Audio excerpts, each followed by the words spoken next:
El arte de amar, por Erich Fromm. 9. 2. La teoría del amor. 3. Los objetos amorosos. Amor a Dios. Dijimos antes que la base de nuestra necesidad de amar está en la experiencia de separatidad y la necesidad resultante de superar la angustia de la separatidad por medio de la experiencia de la unión. La forma religiosa del amor, lo que se denomina amor a Dios, es, desde el punto de vista psicológico, de índole similar.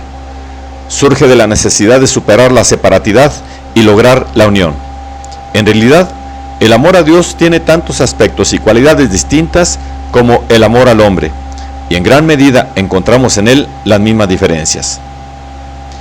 En todas las religiones teístas, sean politeístas o monoteístas, Dios representa el valor supremo, el bien más deseable. Por lo tanto, el significado específico de Dios depende de cuál sea el bien más deseable para una determinada persona.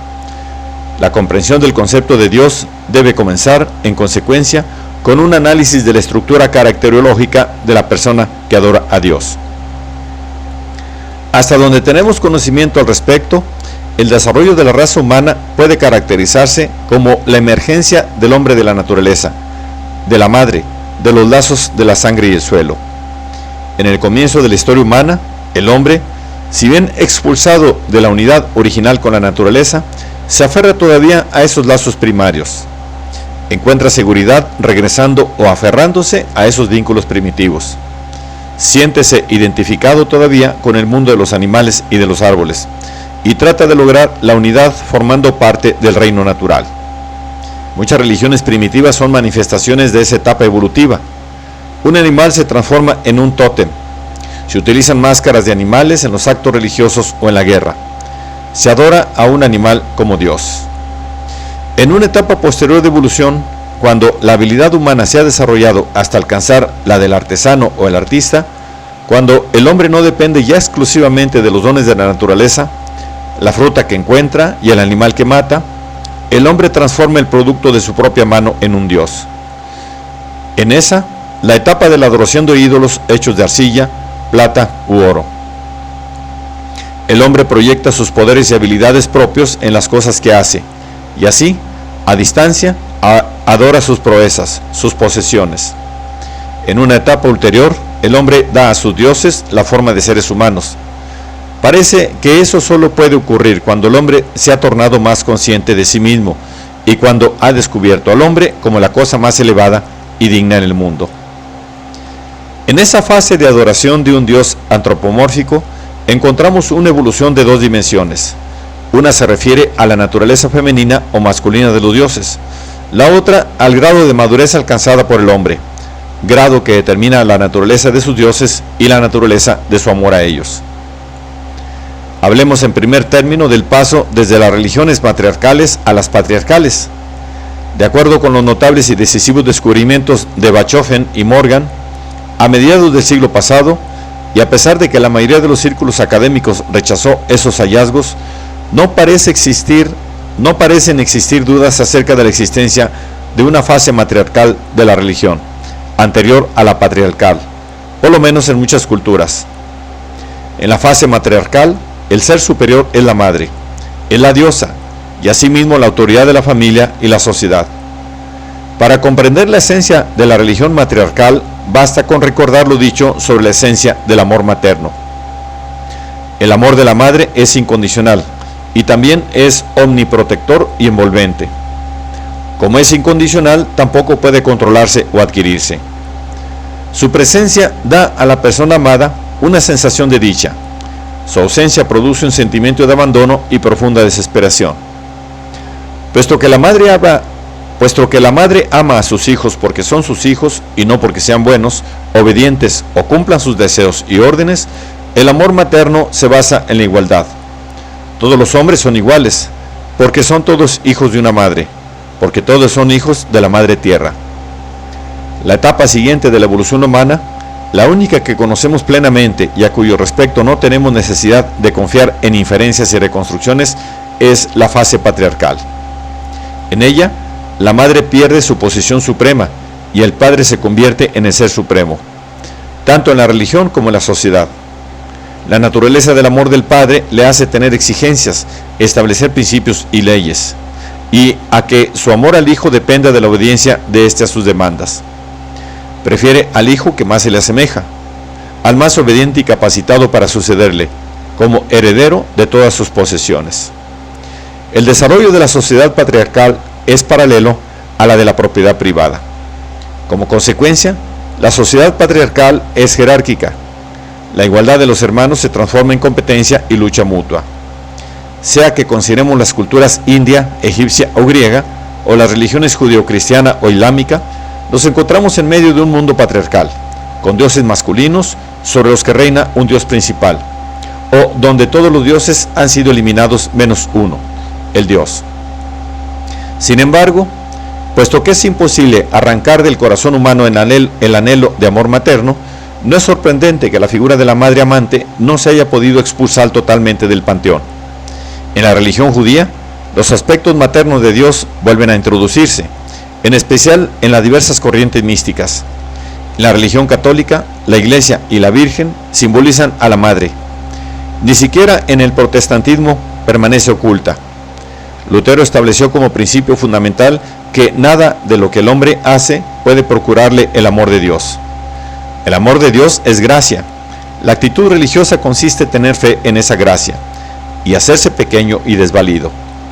Las buenas obras no pueden influir sobre Dios o hacer que Dios nos ame, como postulan las doctrinas católicas. Aquí es evidente que la doctrina católica de las buenas obras forma parte del cuadro patriarcal. Es posible alcanzar el amor del Padre mediante la obediencia y el cumplimiento de sus exigencias. La doctrina luterana, en cambio, a pesar de su manifiesto carácter patriarcal, contiene un elemento matriarcal soslayado. El amor de la madre no puede adquirirse, está ahí o no. Todo lo que puedo hacer es tener fe, como dice el salmista: sobre los pechos de mi madre me hiciste estar confiado, y transformarme en una criatura desvalida e impotente. Pero la peculiaridad de la fe de Lutero consiste en que la figura de la madre desapareció del cuadro manifiesto y fue reemplazada por la del padre. En lugar de la certeza de ser amado por la madre, se convierte en rasgo fundamental la intensa duda, el esperar, contra toda esperanza, el amor incondicional del padre. He tenido que examinar la diferencia entre los elementos matriarcales y patriarcales en la religión, para mostrar que el carácter del amor a Dios depende de la respectiva gravitación de los aspectos matriarcales y patriarcales en la religión. El aspecto patriarcal me hace amar a Dios como a un padre. Supongo que es justo y severo, que castiga y recompensa, y, evidentemente, que me elegirá como hijo favorito, tal como Dios eligió a Abraham Israel, como Isaac eligió a Jacob, como Dios elige a su pueblo favorito. En el aspecto matriarcal de la religión, amo a Dios como a una madre omnímoda. Tengo fe en su amor y sé que pese a cuán pobre e impotente sea, o cuánto haya pecado, me amará, y no amará a ninguno de sus otros hijos más que a mí. Que me ocurra lo que me ocurriere, me rescatará, me salvará, me perdonará. Y necesario es decir que mi amor a Dios y el amor de Dios a mí son inseparables. Si Dios es un padre, me ama como a un hijo, y yo lo amo como a un padre. Si Dios es una madre, este hecho determina su amor y mi amor. Esa diferencia entre los aspectos maternos y paternos del amor a Dios es, empero, solo uno de los factores que determinan la naturaleza de ese amor. El otro factor es el grado de madurez alcanzado por el individuo y, por lo tanto, en su concepto de Dios y su amor a Dios. Dado que la raza humana evolucionó desde una estructura societal centrada en la madre a una centrada en el padre, es principalmente en el desenvolvimiento de la religión patriarcal donde podremos observar el desarrollo de un amor maduro. Eso es verdad especialmente en lo que atañe a las religiones monoteístas de Occidente. En las religiones indias, las figuras maternas han conservado buena parte de su influencia. Por ejemplo, en la diosa Kali.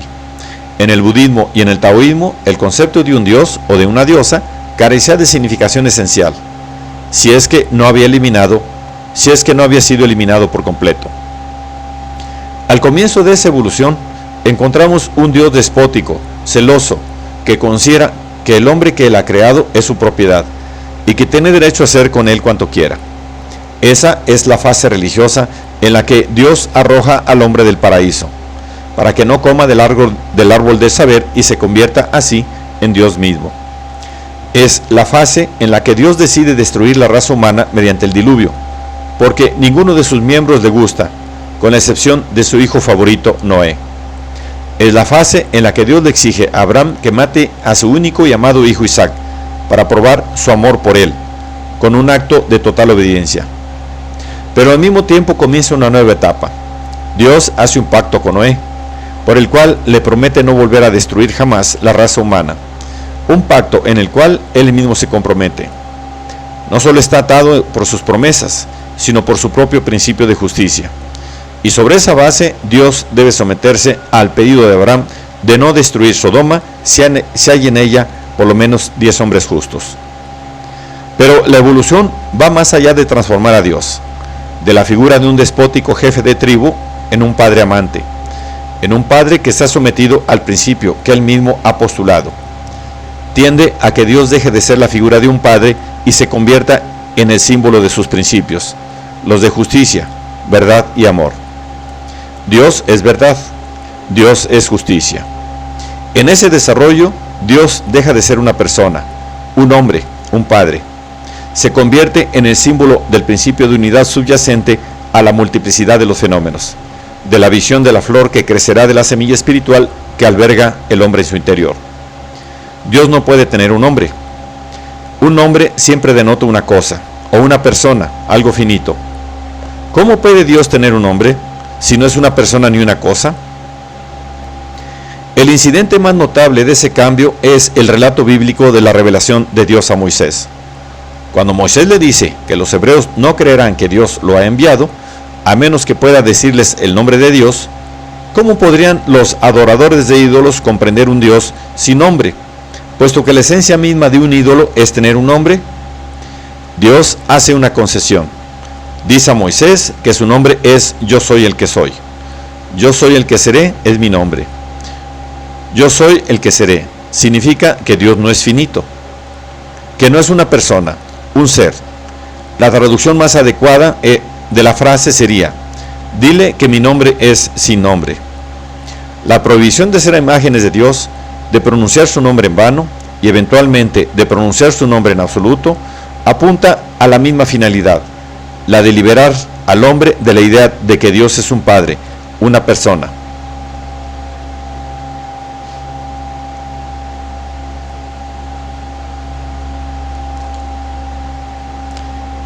Yo soy el que soy. Yo soy el que seré es mi nombre. El yo soy el que seré significa que Dios no es finito, no es una persona, un ser. La traducción más adecuada de la frase sería: dile que mi nombre es sin nombre. La prohibición de ser imágenes de Dios, de pronunciar su nombre en vano y eventualmente de pronunciar su nombre en absoluto, apunta a la misma finalidad, la de liberar al hombre de la idea de que Dios es un padre, una persona. En el desarrollo teológico ulterior, la idea se transforma en el principio de que ni siquiera deben darse a Dios atributos positivos. Decir que Dios es sabio, poderoso, bueno, implica nuevamente que es una persona. Todo lo que puedo hacer es decir lo que Dios no es, enumerar sus atributos negativos, postular que no es limitado, que no es malo, que no es injusto. Cuanto más sé lo que Dios no es, mayor es mi conocimiento de Dios. Si seguimos la maduración de la idea monoteísta en sus consecuencias ulteriores, solo llegaremos a una conclusión: no mencionar para nada el nombre de Dios, no hablar acerca de Dios. Dios se convierte entonces en lo que es potencialmente en la teología monoteísta, el uno sin nombre, un balbuceo inexpresable, que se refiere a la unidad subyacente al universo fenoménico, la fuente de toda existencia. Dios se torna verdad, amor, justicia. Dios es yo, en la medida en que soy humano. Es evidente que tal evolución, desde el principio antropomórfico al puro monoteísmo, establece una diferencia fundamental en la naturaleza del amor a Dios. El Dios de Abraham puede amarse o temerse como un padre, y su aspecto predominante es a veces la tolerancia, a veces la ira. En el grado en que Dios es el Padre, yo soy el Hijo.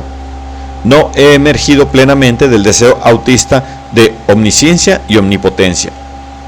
No he adquirido aún la objetividad necesaria para percatarme de mis limitaciones como ser humano, de mi ignorancia, de mi desvalidez.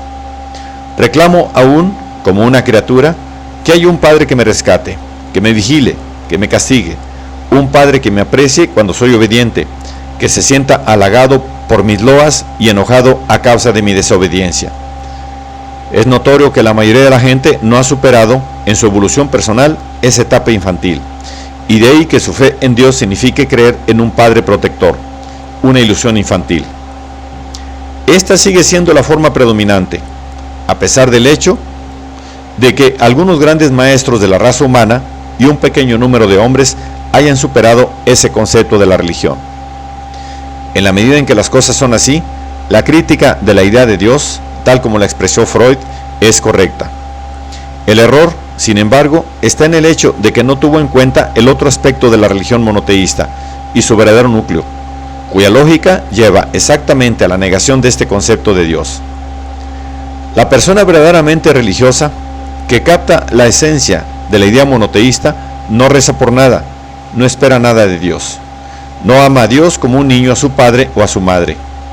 Ha adquirido la humanidad necesaria para percibir sus limitaciones hasta el punto de saber que no sabe nada acerca de Dios. Dios se convierte para ella en un símbolo en el que el hombre, en una etapa más temprana de su evolución, ha expresado la totalidad de lo que se esfuerza por alcanzar: el reino del mundo espiritual, del amor, la verdad, la justicia. Tiene fe en los principios que Dios representa, piensa la verdad, vive el amor y la justicia, y considera que su vida toda es valiosa en la medida en que le da la oportunidad de llegar a un desenvolvimiento cada vez más pleno de sus poderes humanos, como la única realidad que cuenta, el único objeto de fundamental importancia. Y, eventualmente, no habla de Dios, ni siquiera menciona su nombre. Amar a Dios, si usara esa palabra, significaría entonces anhelar el logro de la plena capacidad de amar, para la realización de lo que Dios representa en uno mismo. Desde ese punto de vista, la consecuencia lógica del pensamiento monoteísta es la negación de toda teología, de todo conocimiento de Dios. No obstante, sigue habiendo una diferencia entre tan radical concepción no teológica y un sistema no teísta, por ejemplo, en el budismo primitivo o en el taoísmo. En todos los sistemas teístas, aún los místicos y no teológicos, existe el supuesto de la realidad del mundo espiritual, que trasciende al hombre, que da significado y validez a los poderes espirituales del hombre y a sus esfuerzos por alcanzar la salvación y el nacimiento interior. En un sistema no teísta, no existe un reino espiritual fuera del hombre o trascendente a él. El reino del amor, la razón y la justicia existe como una realidad únicamente porque el hombre ha podido desenvolver esos poderes en sí mismo a través del proceso de su evolución y solo en esa medida. En tal concepción, la vida no tiene otro sentido. Que el que el hombre le da. El hombre está completamente solo, salvo en la medida en que ayuda a otro. Puesto que le he hablado del amor a Dios, quiero aclarar que personalmente no pienso en función de un concepto teísta, y que, en mi opinión, el concepto de Dios es solo un concepto históricamente condicionado, en el que el hombre ha expresado su experiencia de sus poderes superiores, su anhelo de verdad y la unidad en determinado periodo histórico. Pero creo también que las consecuencias de un monoteísmo estricto y la preocupación fundamental no teísta por la realidad espiritual son dos puntos de vista que, aunque diferentes, no se contradicen necesariamente. Pero aquí surge otra dimensión de la cuestión del amor a Dios, que debemos analizar para medir la profundidad del problema. Me refiero a una diferencia fundamental en la actitud religiosa entre Oriente, China e India y el Occidente, diferencia que cabe expresar en función de conceptos lógicos. Desde Aristóteles, el mundo occidental ha seguido los principios lógicos de la filosofía aristotélica. Esa lógica se basa en el principio de identidad que afirma que A es A, el principio de contradicción A no es no A, y el principio del tercero excluido. A no puede ser A y no A. Tampoco A ni no A. Aristóteles explica claramente su posición en el siguiente pasaje. Es imposible que una misma cosa simultáneamente pertenezca y no pertenezca a la misma cosa, y en el mismo sentido, sin perjuicio de otras determinaciones que podrían agregarse para enfrentar las objeciones lógicas. Este es, entonces, el más cierto de todos los principios. Este axioma de la lógica aristotélica está tan hondamente arraigado en nuestros hábitos de pensamiento que se siente como natural y autoevidente, mientras que, por otra parte, la confirmación de que X es A y no es A parece insensata. Desde luego, la afirmación se refiere al sujeto X en un momento dado, y no a X ahora y a X más tarde, o en un aspecto de X frente a otro aspecto. En oposición a la lógica aristotélica, existe la que podríamos llamar lógica paradójica, que supone que A y no A no se excluyen mutuamente como predicados de X. La lógica paradójica predominó en el pensamiento chino e indio, en la filosofía de Heráclito y posteriormente, con el nombre de dialéctica, se convirtió en la filosofía de Hegel y de Marx. Lao Tse formuló claramente el principio general de la lógica paradójica. Las palabras que son estrictamente verdaderas parecen ser paradójicas. Lo que es uno, aquello que es no uno, también es uno. Tales formulaciones de la lógica paradójica son positivas, es y no es. Otras son negativas, no es esto ni aquello. Encontramos la primera expresión en el pensamiento taoísta, en Heráclito y en la dialéctica de Hegel. La segunda formulación es frecuente en la filosofía india. Aunque estaría más allá de los propósitos de este libro intentar una descripción más detallada de la diferencia entre la lógica aristotélica y la paradójica, mencionaré unos pocos ejemplos para hacer más comprensible el principio. La lógica paradójica tiene en Heráclito su primera manifestación filosófica en el pensamiento occidental. Heráclito afirma que el conflicto entre los opuestos es la base de toda existencia. Ellos no comprenden, dice, que el uno total, divergente en sí mismo, es idéntico a sí mismo. Armonía de tensiones opuestas, como en el arco y la lira. O aún con mayor claridad, nos bañamos en el mismo río, y sin embargo, no en el mismo. Somos nosotros y no somos nosotros. O bien, uno y lo mismo se manifiesta en las cosas como vivo y muerto, despierto y dormido, joven y viejo. En la filosofía de Lao Tse, la misma idea exprésase en una forma más poética.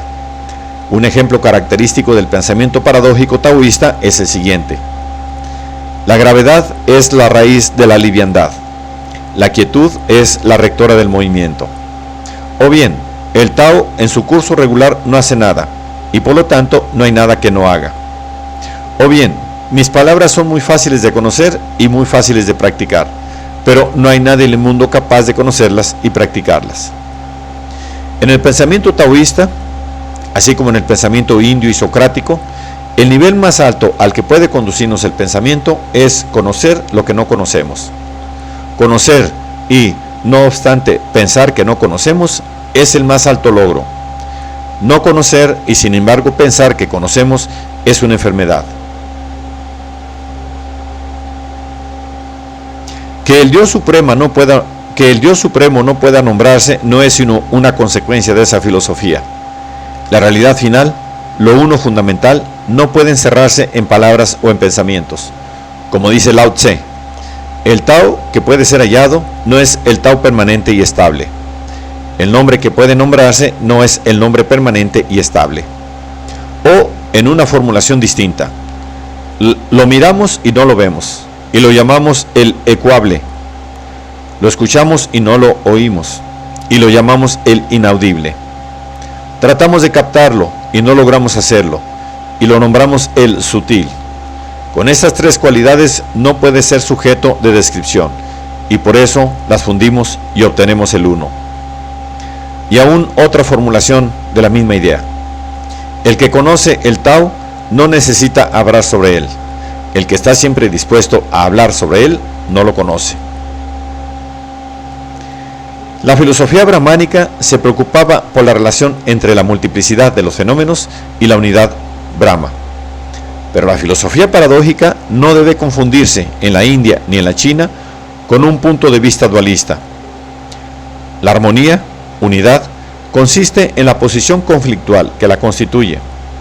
El pensamiento brahmánico, desde el principio, giró alrededor de la paradoja de los antagonismos simultáneos, y no obstante, identidad de las fuerzas y formas manifiestas del mundo fenoménico. El poder esencial en el universo y en el hombre trasciende tanto la esfera conceptual como lo sensible. No es, por lo tanto, ni esto ni aquello. Pero, como advierte Zimmer, no hay antagonismo entre real e irreal, en esta realización estrictamente no dualista. En su búsqueda de la unidad más allá de la multiplicidad, los pensadores brahmánicos llegaron a la conclusión de que el par de opuestos que se percibe no reflejan la naturaleza de las cosas, sino la de la mente percipiente. El pensamiento percipiente debe trascenderse a sí mismo para alcanzar la verdadera realidad. La oposición es una categoría de la mente humana, no un elemento de la realidad. En el Rig Veda, el principio se expresa en la siguiente forma: yo soy los dos, la fuerza vital y el material vital, los dos a la vez. La consecuencia extrema de la idea de que el pensamiento solo puede percibir en contradicciones aparece en forma aún más drástica en la teoría Vedanta, que postula que el pensamiento, a pesar de su fino discernimiento, es solo un más sutil horizonte de ignorancia, en realidad el más sutil de todos los engañosos recursos de Maya. La lógica paradójica tiene una significativa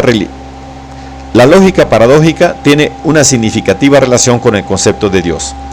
En el grado en que Dios representa la realidad esencial y la mente humana percibe la realidad en contradicciones, no puede hacerse afirmación positiva alguna acerca de Dios.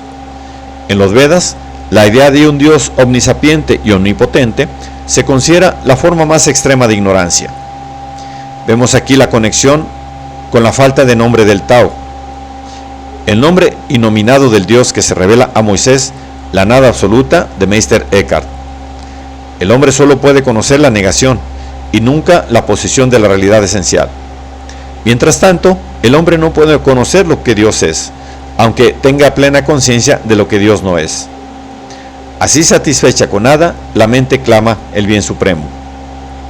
Meister Eckhart.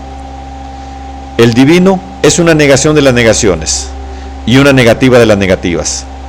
Todas las criaturas contienen una negación. Una niega que es la otra. Meister Eckhart. Es tan solo como una consecuencia ulterior que Dios se convierte para Meister Eckhart en la nada absoluta, tal como la realidad esencial es el no soy, lo sin fin, para la Cábala.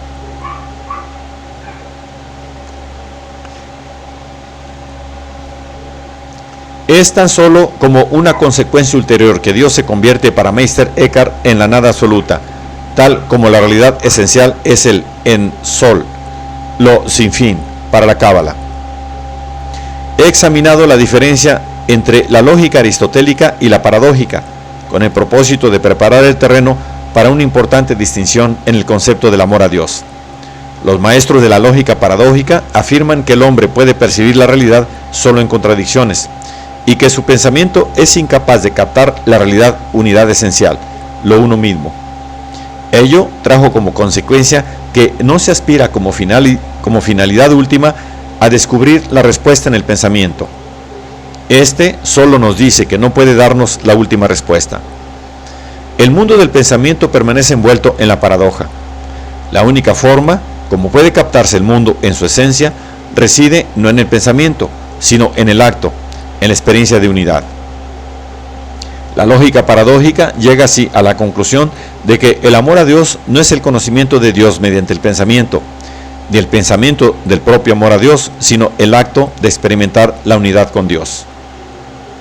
Por lo tanto, lo más importante es la forma correcta de vivir. Toda la vida, cada acción, banal o importante, se dedica al conocimiento de Dios, pero no a un conocimiento por medio del pensamiento correcto, sino de la acción correcta. Las religiones orientales constituyen una clara ilustración de ese concepto.